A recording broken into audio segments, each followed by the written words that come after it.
Hello everyone, मैं रजनीश तिवारी एक बार फिर से गुरु क्लासेस के ऑनलाइन प्लेटफॉर्म पे आपका स्वागत करता हूँ। आज मैं आपके सामने क्लास 9th का सीबीएसई का डिलीटेड पोर्शन जो है वो मैं लेके आया हूँ। तो आइए देखते हैं उसमें क्या क्या पोर्शन हमारे डिलीट हुए हैं। जैसा कि हम देख रहे हैं यूनिट 1 रियल नंबर में हमारे सामने है रिप्रेजेंटेशन ऑफ टर्मिनेटिंग और non terminating reoccurring decimal on the number line through successive magnification। ये representation of terminating non terminating का मतलब क्या होता है कि जब हम कोई चीज़ किसी नंबर में किसी चीज़ को डिवाइड करते हैं तो या तो वो पूरी तरीके से टर्मिनेट हो जाता है, जैसे 5/2 तो टर्मिनेट हो जाएगा, 2.5 आएगा। लेकिन अगर हम ले लें 1/3 तो वो क्या होगा, हमारा टर्मिनेट नहीं होगा। क्यों? क्योंकि 0.33333 कंटिन्यू हमें इनफाइनाइट बार फाइंड आउट होगा। तो वही कह रहा है कि कैसे हम रियल नंबर लाइन पे टर्मिनेटिंग और नॉन टर्मिनेटिंग जो नंबर्स हैं उनको कैसे रिप्रेजेंट किया जाएगा, वो चीज़ हटा दिया गया है। ठीक है। दूसरा है explaining that every real number is represented by a unique point on the number line and conversely every point on the number line represents a unique real number.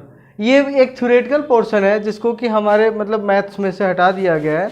ये जब इसको हमें पढ़ने की ज़रूरत नहीं है। ठीक है। तो ये भी पोर्शन हमारे में से डिलीट है। फिर ये यूनिट 1 का नंबर सिस्टम का रियल नंबर वाला पार्ट था। ठीक है। फिर यूनिट 2 पे आते हैं एलजेब्रा। एलजेब्रा में हमारा जो पॉलिनोमियल है, पॉलिनोमियल में हमारा क्या है, motivate and state the remainder theorem with examples, statement and proof of the factor theorem. ये रिमाइंडर थ्योरम क्या होता है स्टूडेंट्स? जैसे हम किसी भी मतलब एक्सप्रेशन को किसी दूसरे एक्सप्रेशन में डिवाइड करते हैं तो कुछ ना कुछ हमें कोशिएंट और रिमाइंडर मिलता है ना। तो उसी का ये जो हमारा रिमाइंडर थ्योरम, ये डायरेक्ट एक मेथड है जिसके द्वारा हम क्या कर सकते हैं, डायरेक्ट हम किसी भी मतलब एक्सप्रेशन का रिमाइंडर कितना आ रहा है या उसका कोशिएंट कितना आएगा वो हम डायरेक्ट पता कर सकते हैं। बहुत बड़ा इंपॉर्टेंट चीज़ था जो कि हटा दिया गया है। कोई बात नहीं, हम अपने क्लास में लेक्चर में इसको बताएंगे ज़रूर। ठीक है। अगला है expression x³ + y³ + z³ - 3xyz का कैसे हम लोग फैक्टराइजेशन करते हैं वो भी हटा दिया गया है। ठीक है। अगला लीनियर इक्वेशंस इन 2 वेरिएबल्स, एग्जांपल है प्रॉब्लम्स ऑन रेशियो प्रोपोर्शन। मतलब कहने का कि लीनियर इक्वेशन इन 2 वेरिएबल जो xy के फॉर्म में एक्सप्रेशन होते हैं जिसमें हमारे ढेर सारे मेथड होते हैं, मेथड जिसमें से हमारा एलिमिनेशन मेथड, सब्सटीट्यूशन मेथड, इस तरीके के जो मेथड्स होते हैं वो सारे के सारे भी क्या कर दिए गए हैं, डिलीट कर दिए गए हैं। ठीक है। और उसके बाद जो है हमारा लीनियर इक्वेशन 2 में ये examples and problems on ratio and proportion, ये मतलब एग्जांपल्स का मतलब क्या है, प्रॉब्लम्स का मतलब क्या है, पहले तो क्वेश्चंस हटा दिए गए हैं और प्लस जो उस पर बेस्ड जितने भी एग्जांपल्स हैं उनको भी नहीं रखा गया, मतलब पूरा चैप्टर ही हमारा हटा दिया गया। फिर यूनिट 3 है हमारा कोऑर्डिनेट ज्योमेट्री। कोऑर्डिनेट ज्योमेट्री में आप जानते हो क्या होता है, एब्सिसा होता है, ऑर्डिनेट होता है, मतलब हमारे 4 कोऑर्डिनेट होते हैं, 1st 2nd 3rd 4th। ठीक है। इसको नहीं हटाया गया। क्यों नहीं हटाया गया बेटा? क्योंकि ये आगे आपको 10th 11th 12th सब में पढ़ना है। 11th 12th में IIT वाईटी में आता है, इसका आगे यूज है, इसलिए इसको नहीं हटाया गया है। आइए इसके आगे का पोर्शन हम लोग जो है देखते हैं। स्टूडेंट्स आइए आगे देखते हैं। यूनिट 3 तक हम बता चुके थे। यूनिट 4 ज्योमेट्री में हमारा इंट्रोडक्शन टू यूक्लिड ज्योमेट्री, पूरा का पूरा चैप्टर हमारा हटा दिया गया है। यूक्लिड ज्योमेट्री क्या होता है? यूक्लिड ज्योमेट्री का मतलब होता है कि पुराने, जब मैं थोड़ा सा बताना चाहूँगा इसमें, यूक्लिड एक बहुत पुराने साइंटिस्ट थे, सॉरी मैथमेटिशियन थे, बहुत पुराने, जिन्होंने कहीं ना कहीं ज्योमेट्री का कॉन्सेप्ट उन्होंने दिया। ज्योमेट्री में कैसे चीज़ें मतलब जो मतलब प्लस माइनस या कुछ भी, जैसे हम लोगों के जो कंस्ट्रक्शन का कॉन्सेप्ट आया है या जो भी चीज़ें हमें पता चली हैं उसका कहीं ना कहीं बेस यूक्लिड जी ने ही दिया था। यूक्लिड एक साइंटिस्ट थे और उन्होंने ही ये इन चीज़ों के बारे में बताया। उन्होंने ही हमें बताया कि कैसे रियल लाइफ की चीज़ों से जोड़ के उन्होंने मैथमेटिक्स में ज्योमेट्री को बड़ा आसान बनाने की कोशिश की। आज भी उनके थ्योरम्स जो हैं लोग अप्लाई करते हैं और उसी के बेस पे हमारी ज्योमेट्री चलती है। हालांकि इसको हटा दिया गया है क्योंकि अब जो कंपटीशन में क्वेश्चन आते हैं उनमें इनके थ्योरम्स का कोई ज़रूरत नहीं है क्योंकि वो बहुत ही बेसिक थ्योरम्स हैं। ठीक है। फिर आता है हमारा ट्रायंगल। तो ट्रायंगल में हमारा क्या है, जो उसके प्रूफ ऑफ द थ्योरम्स का मतलब क्या है, ट्रायंगल में ढेर सारे प्रूफ्स हैं, थ्योरम्स हैं। तो तो उन सारे थ्योरम्स को हटा दिया गया है, क्योंकि अब जो एग्जाम में क्वेश्चन आते हैं वो सीधे उन थ्योरम पे अप्लाइड क्वेश्चंस आते हैं, थ्योरम्स नहीं आते हैं। इसलिए थोड़ा सा रिड्यूस करने के लिए इन लोगों ने क्या किया है, थ्योरम्स को हटा दिया, उसकी प्रूविंग को हटा दिया है। कॉन्ग्रुएंसी क्राइटेरिया में हमारे 4 होते हैं, जिसमें से ASA एंगल साइड एंगल, ये वाला कॉन्ग्रुएंसी क्राइटेरिया को भी हटा दिया गया है, ठीक है।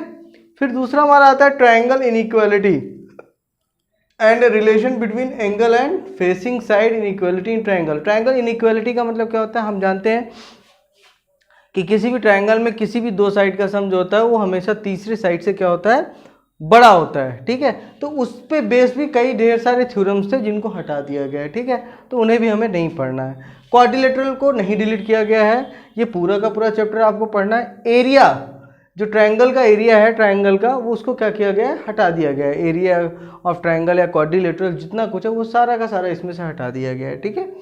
फिर सर्कल में आते हैं। सर्कल में क्या है, ये only 1 circle passes through 3 points.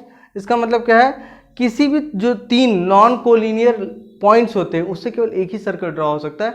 ये एक बड़ा इंपॉर्टेंट थ्योरम था जिसको कि चैप्टर में से हटा दिया गया है। कोसाइक्लिक पॉइंट्स, कोसाइक्लिक पॉइंट्स क्या होता है, कोसाइक्लिक पॉइंट्स का मतलब होता है किसी भी सर्कल पे अगर 4 पॉइंट मौजूद है तो उन पॉइंट्स को हम लोग क्या बोलते हैं, कोसाइक्लिक पॉइंट्स कहते हैं, ठीक है। तो उसको भी इसमें से हटा दिया गया है।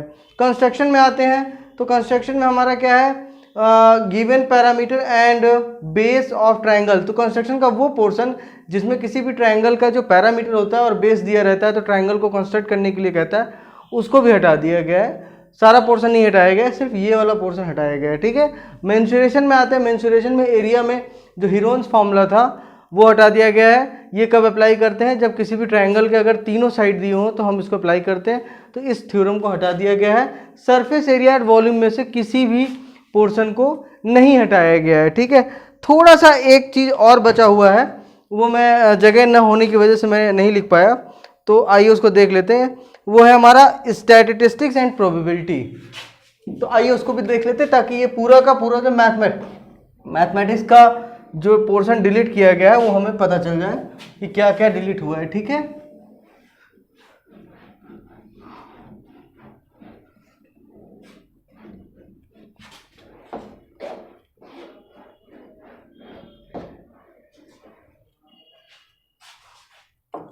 तो ये हमारा यूनिट 6 है, स्टैटिस्टिक्स एंड प्रोबेबिलिटी। तो यूनिट 6 में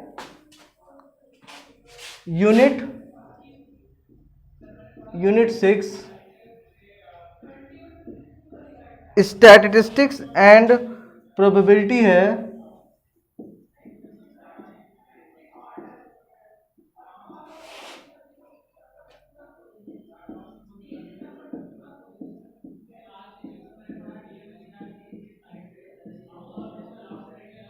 स्टैटिस्टिक्स एंड प्रोबेबिलिटी में हमारा जो स्टैटिस्टिक्स है चैप्टर है, ठीक है।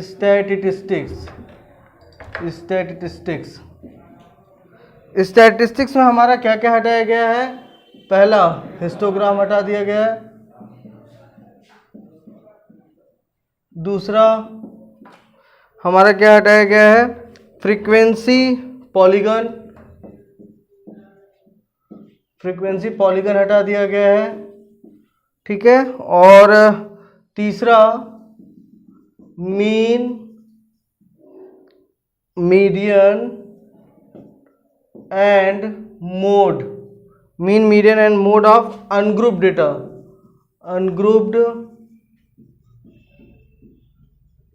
डेटा, ठीक है।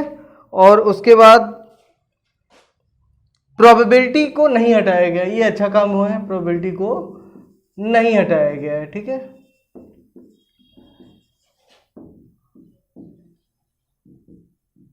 स्टूडेंट्स इसका क्या मतलब है जरा समझिए।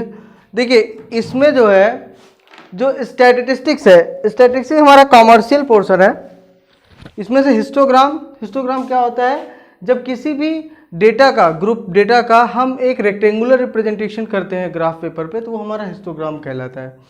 फ्रीक्वेंसी पॉलीगन क्या होता है, जो हिस्टोग्राम होता है ना, उसी की मदद से ये एक कर्व बनाया जाता है, फ्री हैंड डायग्राम बनाया जाता है, तो ये हमारा फ्रीक्वेंसी पॉलीगन कहलाता है। इसको बेटा, हालांकि इन चैप्टर का कोई मतलब नहीं है, आगे कोई यूज़ नहीं है। मीन मीडियन एंड मोड, ये भी हटा दिया गया। मीन का मतलब एवरेज वैल्यू होती है, मीडियन का मतलब जब मिडिल वैल्यू जो होती है, अगर डेटा इंक्रीजिंग डिक्रीजिंग ऑर्डर में है तो कैसे निकालते हैं। मोड क्या होता है, जो डेटा ग्रुप डेटा में जो भी डेटा जो सबसे ज़्यादा फ्रीक्वेंसी रखता है उसको मोड कहते हैं, उसको भी हटा दिया गया है। ठीक है, अनग्रुप डेटा के बारे में, अनग्रुप डेटा में इन सब चीज़ों को हटाया गया है। प्रोबेबिलिटी को नहीं हटाया गया है क्योंकि प्रोबेबिलिटी आगे हमें पढ़नी है। ठीक है, तो ये 9th का CBSE का हमारा जो डिलीटेड चैप्टर था उसके बारे में हम लोगों ने डिस्कस किया है। फ्रेंड्स, आप मतलब आगे जो है चैप्टर्स को मैं कंटिन्यू करता रहूँगा। ठीक है, अब डेली मेरे वीडियोस आते रहेंगे। प्लीज़ आप हमारे चैनल को लाइक सब्सक्राइब करना ना भूलें और बेल आइकन को ज़रूर दबाइए ताकि हम ज़्यादा से ज़्यादा वीडियोस अपलोड कर सकें और जल्दी से जल्दी हम लाइव आ सकें। Thank you.